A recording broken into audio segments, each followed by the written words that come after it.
Hello, welcome to the provocative world of SISociety, where we fearlessly embrace taboos around sensuality, intimacy, and sexuality, and dive into the shadow.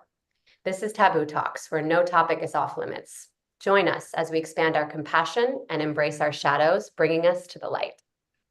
And welcome to this episode of Taboo Talks, where we are exploring the multi-dimensional world of gender identity. Today, we are joined by Lindsey Zee Stillwell. Lindsey is a queer solo mama, holistic body worker, intimacy coach, and multidisciplinary performing artist, passionate about creating liberation and social change through trauma healing, experimental art, and erotic empowerment. Welcome, Thank Lindsey. you. Thank you Yes, so it's much. such an honor to have you here, truly. Great to be with you both today. Thank you so much for inviting me.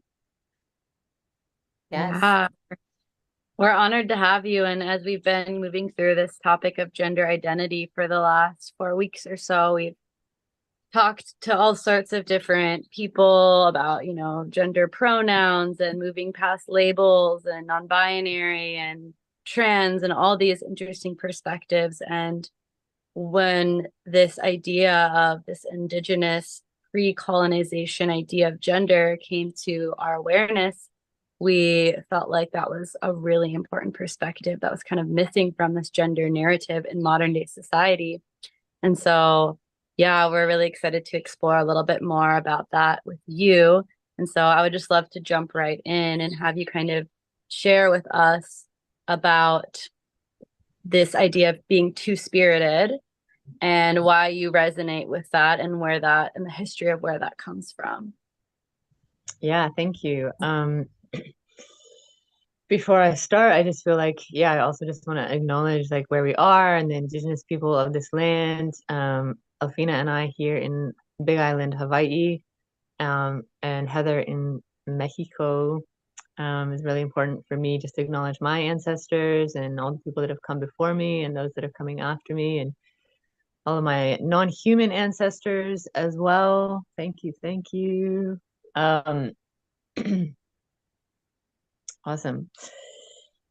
So for me, being a two-spirit, I first came across the terminology probably in 2012, 2013, while living in Australia.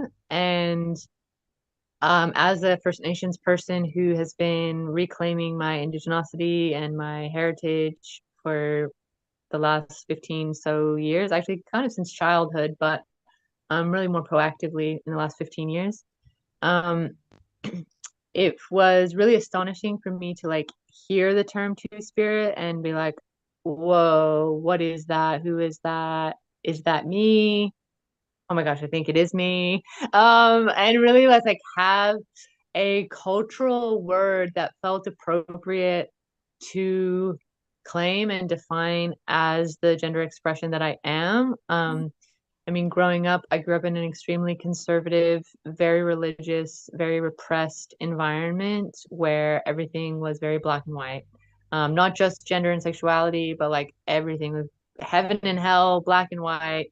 Um, and as I've matured and developed into myself, coming out as a queer person in 2012, and then recognizing that not just am I like sexuality queer, but also gender queer, I was kind of really unsure like what languaging to use for myself. And I feel like I continue to use the word queer because it as itself is like a broad encompassing word that kind of means out of the box, like not the normal, not the heteronormative, whatever. And it's a little bit open to interpretation, which I like as well. Um, but yeah, when I found out about the word two spirit, I was just like, oh my goodness, finally, like something that resonates beyond like the more modern cultural context of gender expression and really like rooted in my indigenous ancestors. So my grandmother is Lakota Sioux, an MHA nation. MHA is a Mandan, Hidatsa, and Arikara tribes. They formed one nation. They're bordering to the Lakota people in North Dakota. Um, and the history of Two-Spirit, like the word Two-Spirit came about, I believe, in 1996 at a convention of Indigenous people in North America to really create a term, an English term that we could use as Indigenous people for the many terms that have described our kind of people in the various languages across Turtle Island, North America. And so all different tribes have their own different terms for this kind of person, Two-Spirit. And in 1996 at this convention, they came together to create this term. It's I feel a little bit passionate about that if this is a term created by and for Native American people, Indigenous people to Turtle Island. Because our language is expanding as a society and because there's lots of different new terms evolving, I feel like it's really important to just like reserve this term for our people. Because I've heard of other people being like, oh yeah, I'm Two-Spirit too. And I'm like, well, that's cool. And there's like a lot of other terms that are now emerging that are similar that you can use, but like, please don't colonize the one word that we've created as an English word for us as well. Yeah, that's one thing I want to say. And then for me, like in my relationship to being Two-Spirit and like discovering what it means for me, I've watched videos of other Two-Spirit beings talking about what it means for them, and there is like a little bit of difference in my experience. So my experience is having like two spirits in one body. And I know that that's not always true for other self-identifying Two-Spirits. But it is, in my experience, there's another being that's very effeminate male, and I would kind of describe myself as like a masculine female in this body, female bodied, more masculine energy. And this other spirit is more feminine energy and a masculine expression or spirit being. And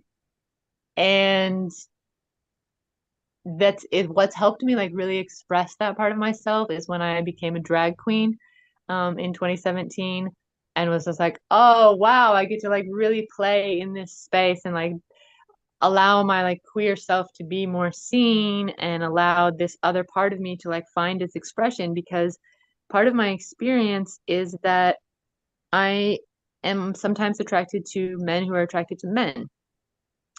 And when I talk about this, sometimes like with my other like cis female friends, they're like, "Oh yeah, I like gay men too sometimes," blah blah blah. And I'm like, "Yeah, but it's like different than like a girl crush on a gay man. Like for me, it's like it's a gay attraction.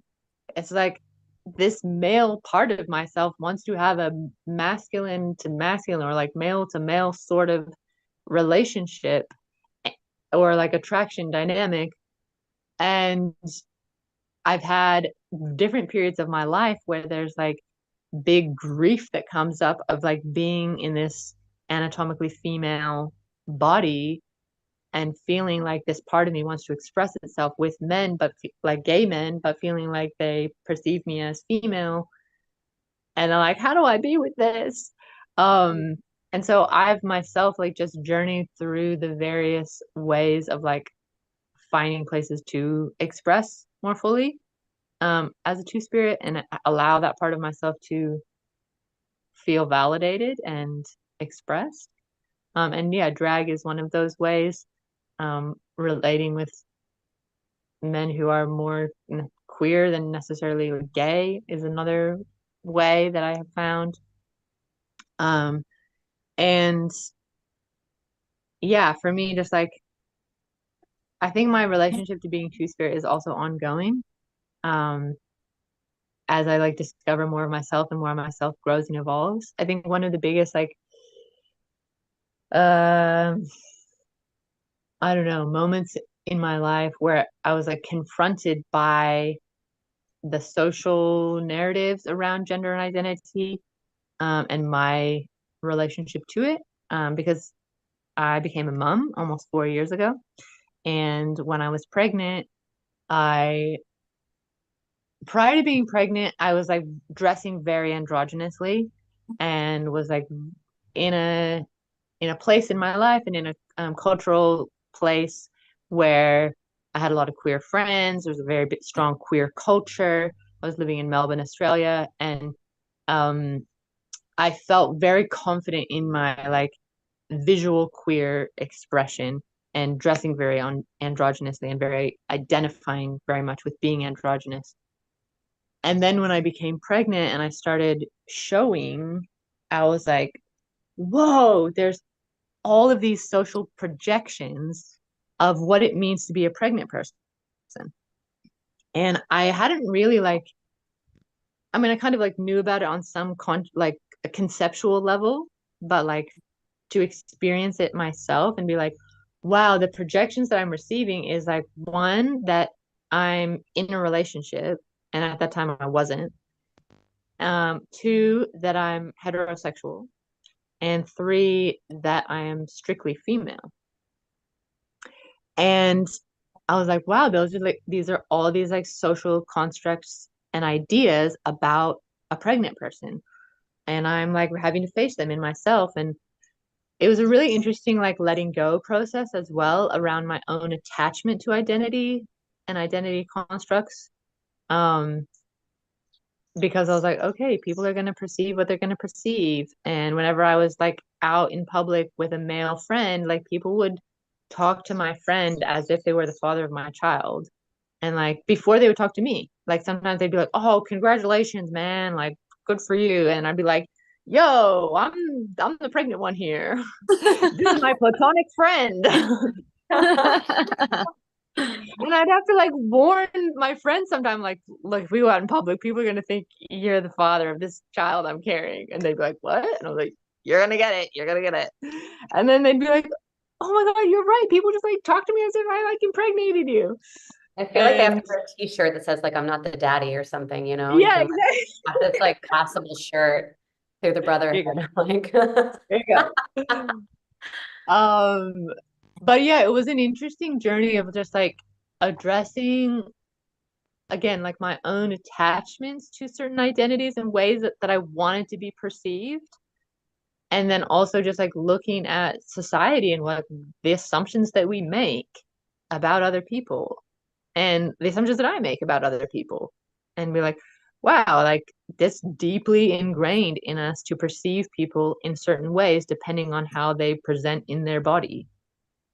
And I think that that's been a really eye-opening experience for my own prejudice and my own assumptions, and also just like letting go of like whatever projections people have of me and being like, I can still identify as a queer person, as a gender queer person, as an indigenous person. I think too, like being light skinned and being very mixed race native. Um, I've heard many times like, oh, you don't look very native, or oh, I wouldn't have guessed that. And on the contrast, I've heard also when I do say they're like, oh yeah, that's how you look that way, or blah blah blah. Um, but it's an interesting, I don't know, it's an interesting thing of like the world that we live in is so visually based, that we make so many judgments and assumptions and projections about people based on what we perceive with our eyes. And for me, yeah, just getting to like self-affirm what I know to be true and not having to like need that external validation or like dress a particular way. And now I kind of feel like invisible as a queer person sometimes because I enjoy dressing quite femme, and like being pregnant and entering the journey of becoming a parent has like activated elements of like my femininity that I was kind of rejecting or suppressing previously. And I like dressing really femme sometimes, and then having a child as well. Sometimes I feel like, oh, I'm still perceived as like this like straight mom hetero person, and I'm like, that's okay. Like, whatever. People can have whatever beliefs about me they want to have. And then also, like, I do want to acknowledge that sometimes there's grief about that. And sometimes the queer parts of me are just like, oh, I just want to be seen. And my daughter actually, I felt really validated and seen by her recently because she was trying to get my attention and she was like, Mom, Mom. And then she's like, Mr. Mom. And I was like, Mr. Mom, yes. Oh, I'm so seen. So And it was just like, it was so cute and so innocent. And I was just like, yes, Mr. Mom, it fits. You so should make stunning. t-shirts that say that on it. Yeah. Your mom, and he's not the daddy. Wow. I mean, your whole journey is just so touching and beautiful because I hear, I initially resonated with this like black and white upbringing, right? Like it's either this or that. It's not this and it's not that, or yes or no. Yeah. And then entering into this kind of liminal space where on the other side, there's there's a multitude of color. And we are a very visual collective. Like we see things and we assume, and I'm still checking myself in that, right? Our last guest spoke into this and envisioning a world where really like you see someone and how they look outside has nothing to do with who they are, who they sleep with, how they live their life, like anything. So we're headed there, but we're still kind of in this liminal space in between. And yeah, I find it really, really touching and empowering, like just to say, like, I'm going to enter into this space of initially not knowing, right? Of saying like I'm queer and then coming to terms with something deeper within the space of your personal roots as two spirit. And you being a mother, I think is really interesting because I feel like a lot of the collective is at the space of consciousness of a child, right? Like we're waking up to a lot. And my question to you is, how do you communicate like who you are and how you walk through the world to her? And I'm curious, like what her response is, like what's that interaction like? Mm. Yeah, that's an interesting one. It's just started to come up more recently. It's been interesting where we live. There's like plenty of queer people here, but I wouldn't say there's like a necessarily strong like queer community that I've experienced in other places of the world. But one of our close friends who's recently come to the island is non-binary, and my daughter Naya was having these conversations with our friend and was saying like, "Are you a girl?" And they were like, "No."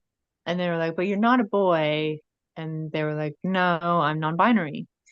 And I think like what's beautiful about children is like there's such honesty and such innocence in their honesty.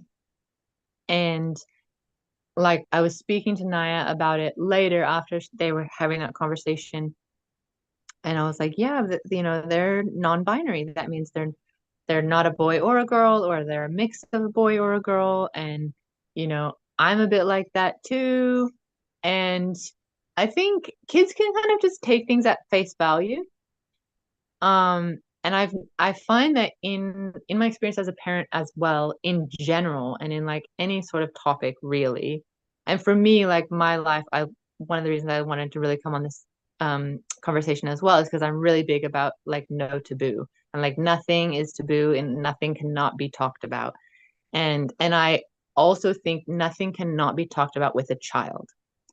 I think there's a manner in which you can speak to a child about, I would say, almost any topic in a way that they can understand.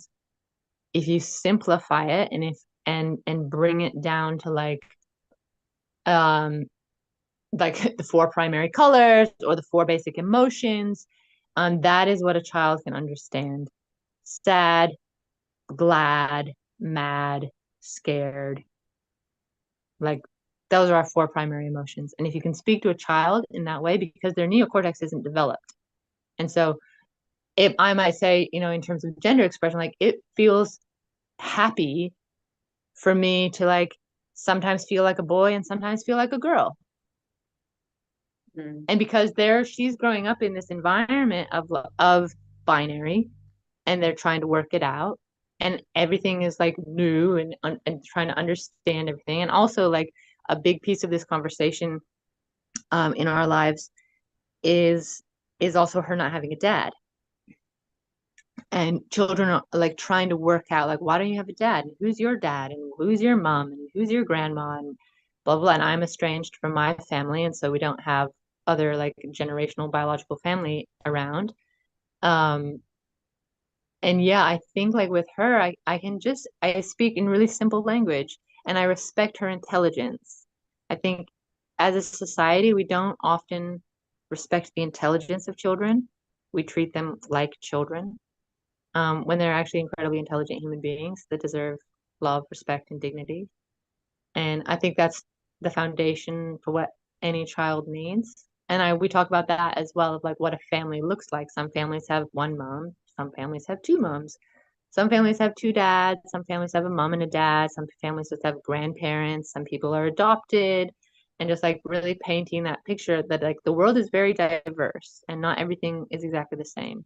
And the way that we refer to my co-creator is as her seed bearer. And so she has this really special person who is her seed bearer, who she's never met, but he helped me make her.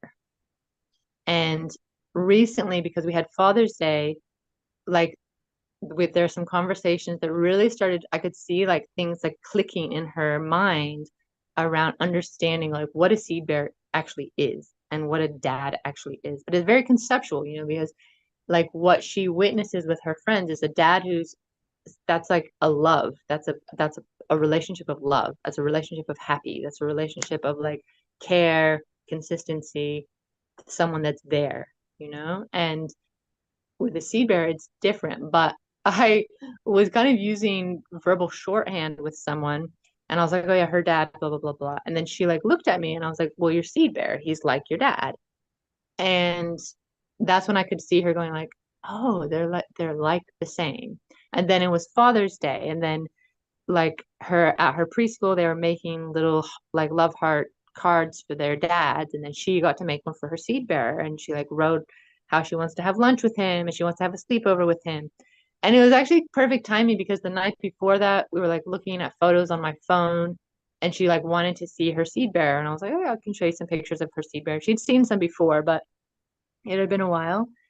And so yeah, there's been this like ongoing conversation around like what does that mean to have a dad or not have a dad, to have a seed bearer that's like a dad. And I can see now, even in the past week, like this level of like a development of like self-security based around her understanding of what's like clicking now around her seed bearer and the significance of him in her life.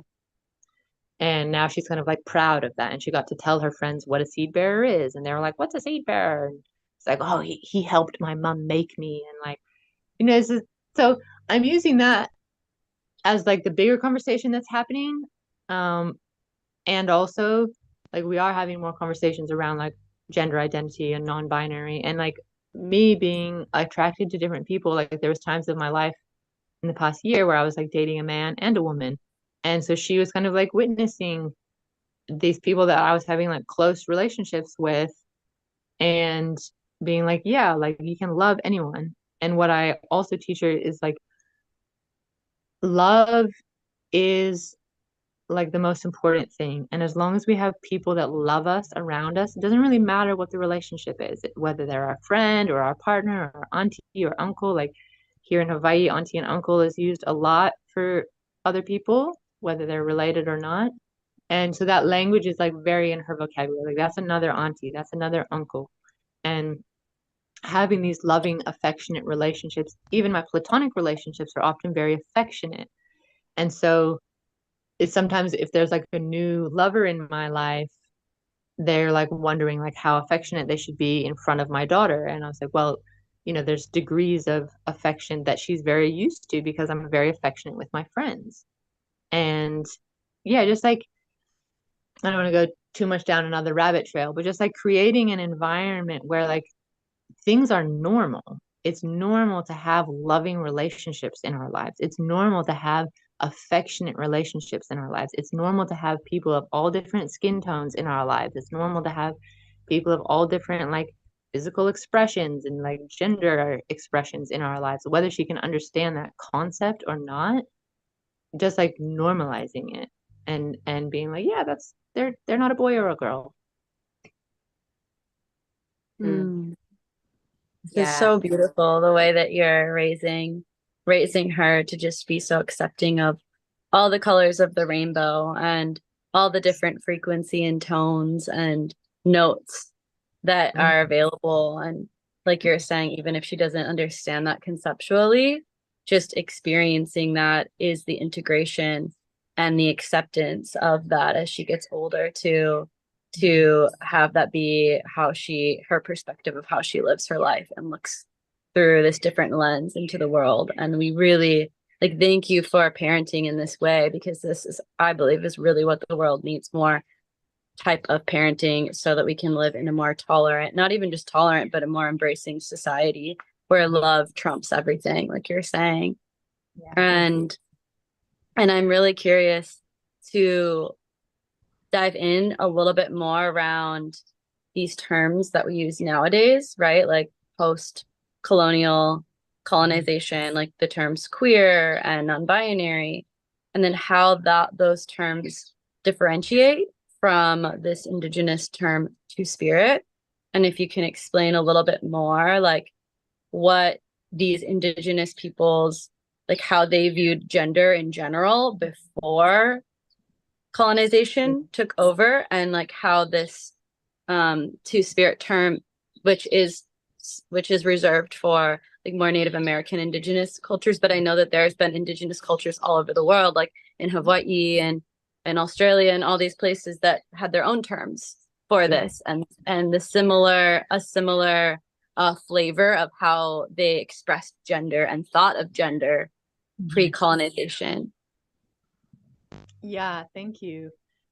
I was reminding myself that I wanted to like speak on that as well, so thanks for bringing it back to that. Yeah, so pre-colonization, like really, Native Americans looked at like 5 different genders. And so there was like male, which was like a male spirit in a male body. And there was female, which is a female spirit in a male body. There was two-spirit, which could be a male body with 2 spirits, a female body with 2 spirits, a combination of those things. Then there's like male female, which is a male spirit in a female body, and female female, which is a female spirit in a female body. So pre-colonization and like Christianity really like influencing, there was like 5 gender recognitions across North America that was like very accepted, and across tribes and like even like the indigenous people of North America, modern day Canada, and over to Alaska, like the difference of how indigenous people identify across North America differs, and I'm still learning. And yet my understanding is that this gender expression has been like very commonly like accepted across indigenous cultures, definitely across North America, even across South America, I would say. Very similar, if not like that same sort of 5 gender spectrum. And I will mention, because I had a long time living in Australia, and my daughter is Indigenous Australian as well, that some of the gender expression there is also quite similar, in terms like they kind of use the term like ladyboy, or which is a more modern term, but the expression has been around for a long time, of like this female spirit inhabiting a male body, or a male spirit inhabiting a female body. And even if they weren't like fully identifying like the 5 different genders that are identified in North America, like Australians have had a very similar queer history. And I mean, Australian culture is the longest ongoing culture known to man on this planet, going back 60,000, 70,000 years, 60 to 70,000 years. the longest ongoing culture. And it's very diverse as well. It's similar to North America, many mobs, many tribes, different expressions, different languages. But this gender expression and like two-spirit gender expression has been very prolific in our culture for a long time. And in my understanding of history, which is such a complex thing to try to understand because of how we're raised in a colonized, post-colonial, and ongoingly colonized culture, it's very hard to understand history. And my personal upbringing was like heavily indoctrinated, as I've mentioned. So even my understanding of history is like a little more different than maybe even like the public school setting that around the same time of my upbringing.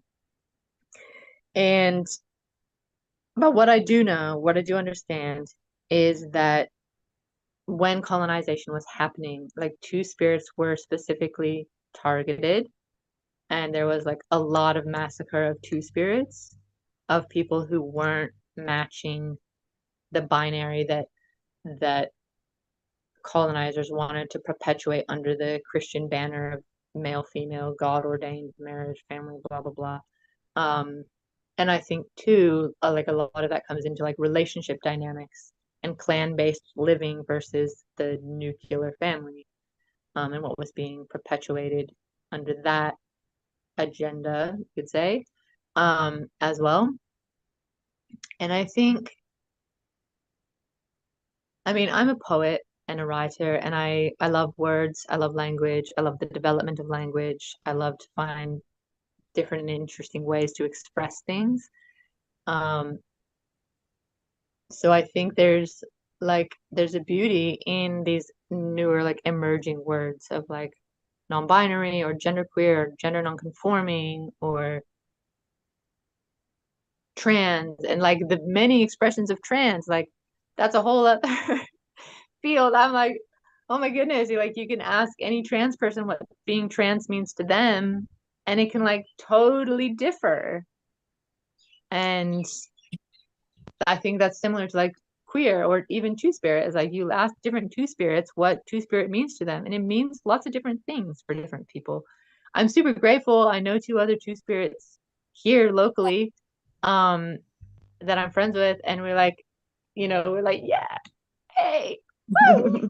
And it's inspiring because they're both really young as well. Like, I mean, yeah, a lot younger than me. I'm 35, and I think they're both like 23 or something. And so to see like young people with Indigenous blood also like holding on to this is a part of our like self-determination as Indigenous people to like maintain our stories, to maintain our songlines, to maintain our dances. Even if we didn't grow up in them, I was completely removed from my Indigenous society. My mother will continually reject even the possibility that I am Indigenous. And yeah, holding on to like language is like so important. And I mean, I'm sure like Elfina is experiencing this living in Hawaii, like the importance of language here is so palpable. And the importance of like honoring language is so important. There's in every Indigenous culture pretty much that's been colonized, language is one of the first things to be suppressed. And cultural practices, dance, drumming, singing, all of those things are like global birthrights of human beings, and also like intrinsically woven into Indigenous culture. And they're many times the things that are suppressed, language being like probably the primary one. Like, no, speak our language. You must learn English. You must learn whatever language of the colonizers. And even yeah, I'm just like reminded of how broad and how like expansive like colonizing is. And so I want to just say that like when we talk about colonization, it's very easy to like go into differentiation between Anglo people and Indigenous people. And I use the term Anglo instead of white because white is not a race, it is not even a color. And yeah, it's that can often be like the division that happens in conversations around colonization. And also, like Hawaii was colonized, and Aotearoa, New Zealand, was colonized by Maori people who are now celebrated as the indigenous people of Aotearoa. Mm-hmm. But they colonized it. And so, like, yeah, looking even, amongst Native American tribes, like how many wars between natives, there's it's ongoing. And if we look at what's happening in the Middle East, it's like, who is the indigenous people of this land? Is it Palestinians? Is it Israelis? Are they brown-skinned people? Are they light-skinned people? Who knows? And it's like, that's why, like, for me, like letting go of some of like the difficulty or the tension of history is like what's important to like release and remember like humanity and our global family. And as much as like I really actually get a little bit pissed off when people are like, oh, we're all indigenous to Earth, because it actually invalidates the experience of modern day indigenous people. And at the same time, like loosening the threads of how much we hold on to needing to be right about whose land is whose land and who was there first and blah blah blah, honoring like, okay, this is the lineage of this people in this place and they're recognized in these particular ways and their language is being restored and celebrated, and that's amazing. Yeah, and it's complex. Yeah, thank you so much for just broadening the scope of this conversation and talking about something that can be really sticky and tricky to even share and express, but something that I feel like is so helpful for people to really hear in this perspective. And like the biggest thing when I was researching, reading about Two-Spirit, reading about all these, like you were saying, Australia, Thailand with the ladyboy culture there, like all these countries all over the world, is that these two spirits or these non-binary beings were not ostracized. They weren't rejected from society. They were actually almost pedestaled and like they were seen as the wisdom keepers and the leaders because they had this connection to both spirits or to both worlds or to both genders. And it's just so interesting to see like how it kind of flipped from colonization, taking this thing that was like worshipped and prized and cherished to something that and respected, really respected, to something that's now really in the mainstream misunderstood and oftentimes targeted. Yeah. And so just wondering like how we can really restore these ancient terms to their original blueprint, their original meaning, and share that with the world. And through that like remembrance, I feel like the stigma will just like naturally start to disintegrate and they'll be restored to their innate holiness. That's my prayer anyway. Yeah, thank you. And I think that's a really important like point to make, is because we held such a place of reverence in our communities and in our cultures, and like it is a really special thing to be someone who bridges the worlds, between men's business and women's business, and channels from source in particular ways.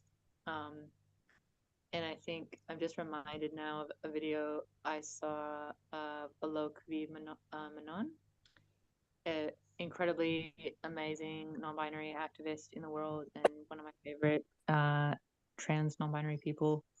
And they were saying how they like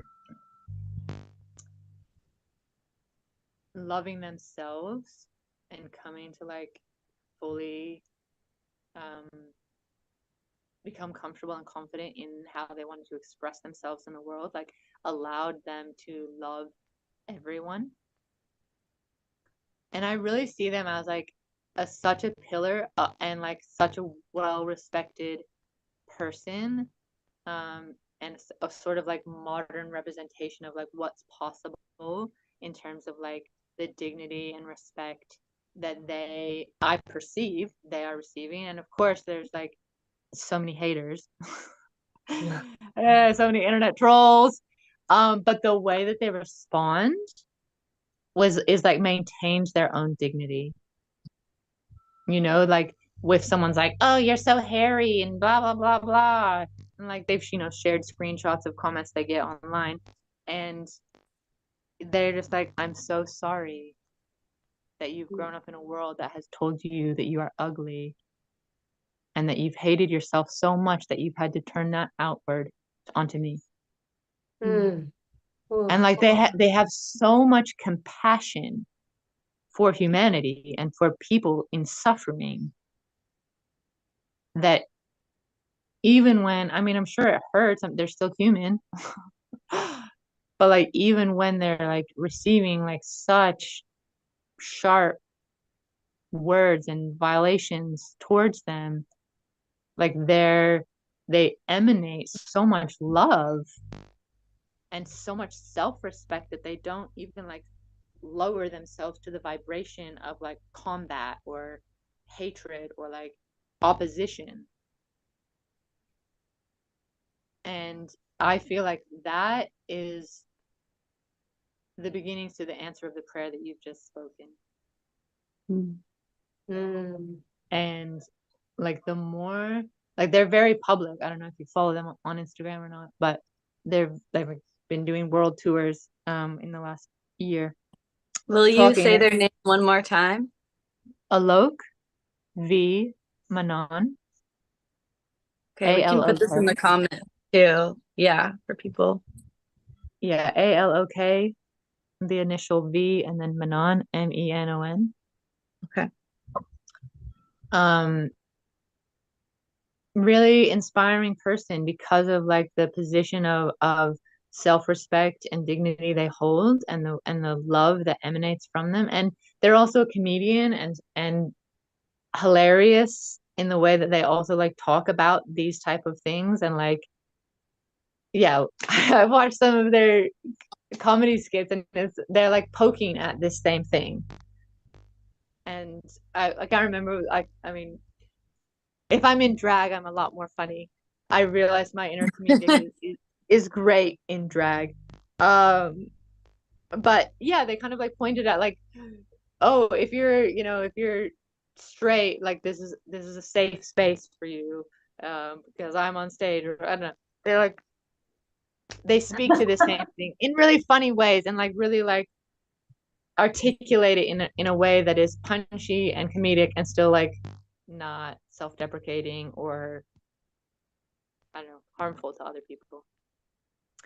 But that's what comes to mind in terms of like the rise of queer people, genderqueer, non-binary, two-spirits being like seen and recognized in society for the magic and the gift that they are. And I really do think that we're moving, this is like a complex thing to say because I feel like there's two things happening culturally and societally right now. And I'm just going to trust the transmission of what I'm saying lands how it needs to land.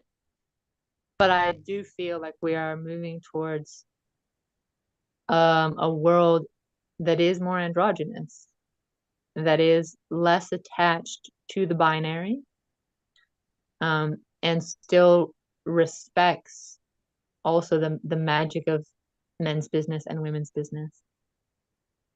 Because I think there is something to be said for that too. That those of us who are womb carriers and those of us who are seed bearers have really special magic. And if we are such that we need to alter our bodies in order to like find our truest expression, like blessings and aho to that. And also one of the questions that I actually, in my show as a drag queen, I created a full-length performance show that is, I call myself a dragtivist, so drag activist. And I, in my show, I really spoke to my lived experiences of overcoming multiple experiences of sexual assault perpetrated by both male and females, and coming to body sovereignty and advocating for boundaries and consent. And it's interesting because when I created the show back in 2017, we weren't socially having the same conversations that we're having now, particularly around drag queens, around trans people, and queer people. The conversations were different, and it's been interesting to see them develop over the last 6-7 years. But at that time, one of the questions I posed in my show was, can we address a society that says you have to look a certain way to identify as something? And can we look at our propensity to conform and the need to conform in order to feel safe? Mm-hmm. And I'm not against body modification. I'm not against transitioning. I'm so supportive of people who choose that. And I will like advocates for their rights to do that safely and with as much like support as possible. And also I want to look at a sick society that says that we're unwell or that we're not right unless we fit into a binary. And it's like edgy for me to talk about that, even like more edgy for me to ask that question now in terms of like the social and political conversations that are happening than it was for me to ask that question in 2017. And I still feel it's relevant because of what's happening in the world and because of the way that, yeah, it's very complex. It's like the conversations in my perception are very complex. And there's multiple avenues and streams of information that are being perpetuated and distributed across media platforms from various sources. And I think it's important to like really investigate that for ourselves and what lands true for us as individuals. And for me, my intuition is my highest compass, and I will follow that navigation. And that's part of like where I'm able to perceive or how I'm able to perceive what's happening in the world around these conversations. That's why I say it's complex, because I think the powers that be, the elites, whatever you want to call those people, are wanting to perpetuate certain narratives. And then there's also like in the US, there's like crazy political parties that are like attaching themselves to certain sides of arguments and really creating a lot of division. Mm-hmm. But yeah, I guess the point I want to bring it back to as well is just like honoring the full 5 spectrum gender expressions and honoring like where people find themselves in those. And if you're not Indigenous to North America and you're not Indigenous or you don't know your ancestral roots, that's a big thing too, is like a lot of Indigenous cultures get really romanticized because a lot of Anglo people are detached from their ancestral roots. But find yourself in this spectrum. And if you don't, if you're not Indigenous, please don't use the term Two-Spirit. But like find what works for you. If you're somewhere in between, like a very effeminate person in a male body or a very masculine person in a female body, like that's sweet. That's part of humanity. Mm-hmm. And if you're non-binary or trans or genderqueer or fucking fluid, who knows what on what day, amazing. I celebrate that. And if you're like man in a man's body and woman in a woman's body, like I 100% celebrate that too. And as I say, like I feel like I want to continually honor those roles that people hold in society as womb carriers and seed bearers, that like those are just as important. And also like let's break down the stigma and the cultural shame around people who aren't those things, and those of us who like to blur the lines. Yeah. What's coming through as you're sharing around this, like the true medicine that two-spirit, that non-binary, that queer individuals hold, I feel like is a reminder that we're all of it. And they are able to bridge these colors and these spectrums where we live in a very dualistic binary world. And I feel like these individuals are way showers and guides back to the oneness and the full spectrum that we all carry within us. And that is why I believe they were revered and they were spiritual leaders and they were targeted to perpetuate that dualistic narrative. Yeah, so thank you for being a way shower for us. Thank you for reminding us and guiding us home. Yeah, my pleasure. Thank you for receiving me and inviting me to be here. Yeah, honestly, the amount of compassion that like runs through your blood is incredibly moving and touching. And it's been an honor to witness and be with you for this past hour. And so many codes, just all rooted in deep compassion, deep love, a deep honoring, and still a respect and witnessing for where we are and what is, and the work that we were placed on this earth to do, and this new earth that we're ushering in through these spaces. And as you said, Alfina, yeah, embracing and bowing down to the full spectrum of the rainbow, and I just something that's coming through that I want to speak into for those of you that are listening, and we touched on it briefly, is if there's a space in your life where you feel something around you is out of resonance with you, right? Like maybe you can call it hate or sadness or anger towards another person, just getting really curious about that and knowing that perhaps like that seed was planted in you by something other than your highest truth, and bringing compassion to that space and recognizing that perhaps everything that we see, everything that we project, we are. And yeah, just know that we love you and we see you and we're with you in this process. And yeah, I feel like a deep holding towards you and your being during this transition. Yeah, before we close out, Z, I just want to see if there's anything else coming through your channel that you want to share or be with in this moment. Thanks. Yeah, I feel like the words that you just spoke, Heather, were really similar to what was coming through for me. It was just like, what we reject externally is what we reject about ourselves. And what we don't want to give permission for other people to do is where we're holding ourselves back. And Alok speaks about this quite a bit too, of like, people, I mean, especially they're very visually queer. You can't miss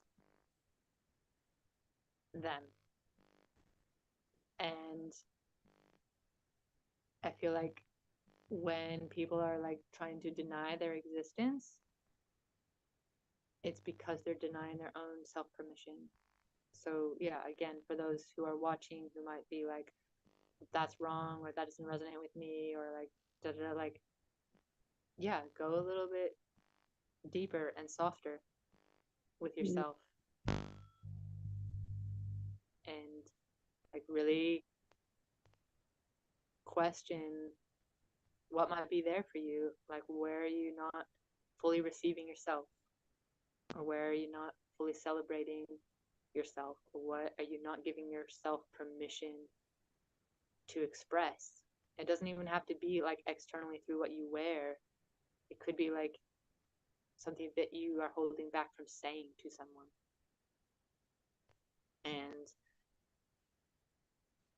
recognizing that people like myself and others who are being very forthcoming in our expression, whether that's gender or sexuality, like that could just be a pointer at where in your life you're not expressing something.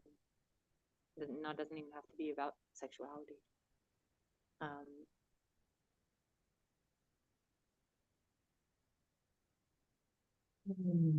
Yeah, just holding so much love and compassion, and like we're all on a journey, and my journey has been so vast and such a myriad of things, and I'm really grateful to be where I am now. And I think one of the things that's helped me get here to this like way of being is really exploring and investigating non-dualism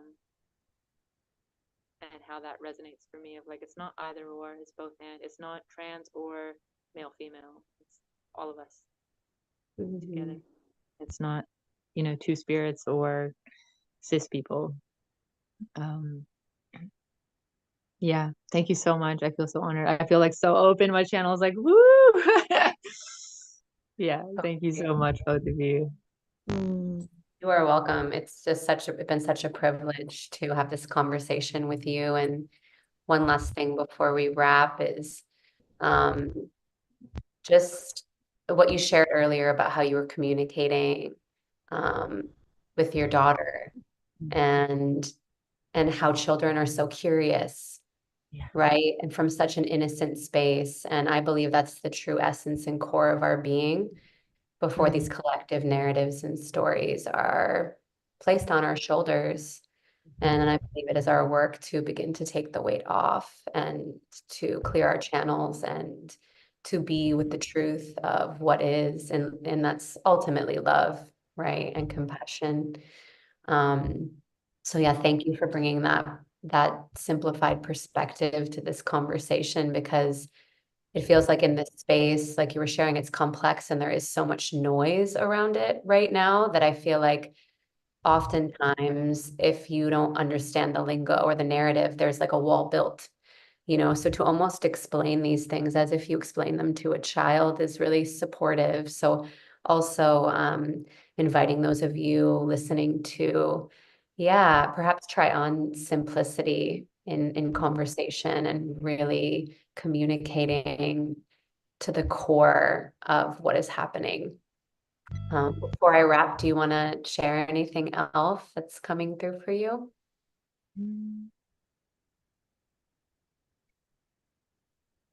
I think just like the final thing on that would just be like, speak that way to your inner self too, like talk to those parts of you that like want to have a go, or like that are confused, or just like bring it back down soft. I keep saying the word soft, and it's funny because one of my favorite adjectives, earlier I said I really like language and finding ways to express things, and I love mashing words together to create a new word. And in my drag show as well, I use the word stroft to describe myself a lot. I'm very strong and soft. Yes, you're a word masher too. This is great.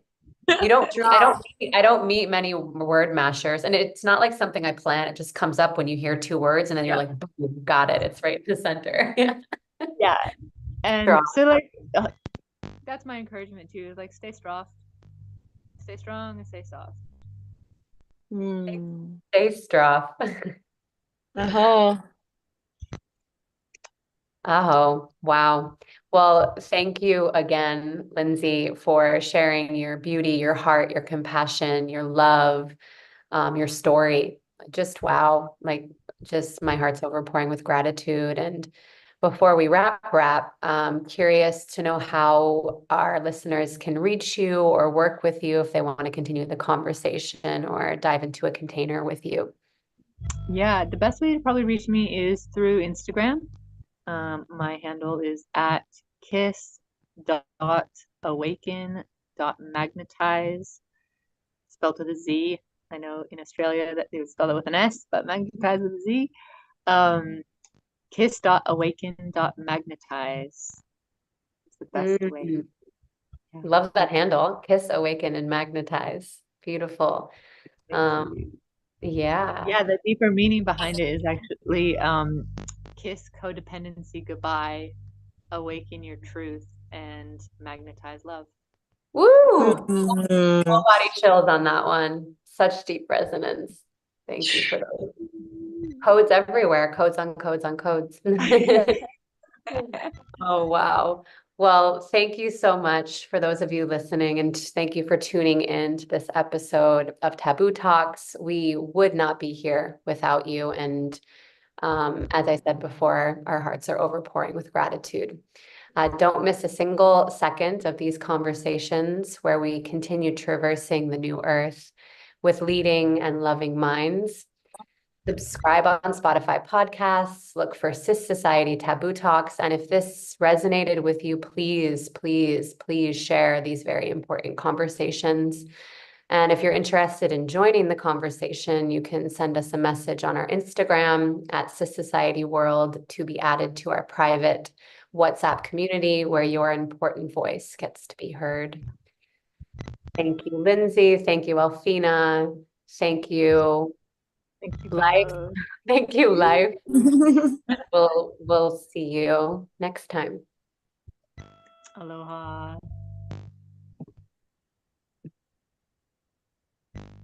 Hmm.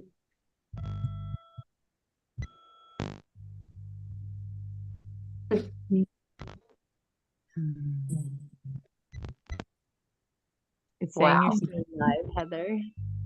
Hmm? It's saying you're still live. Let's see.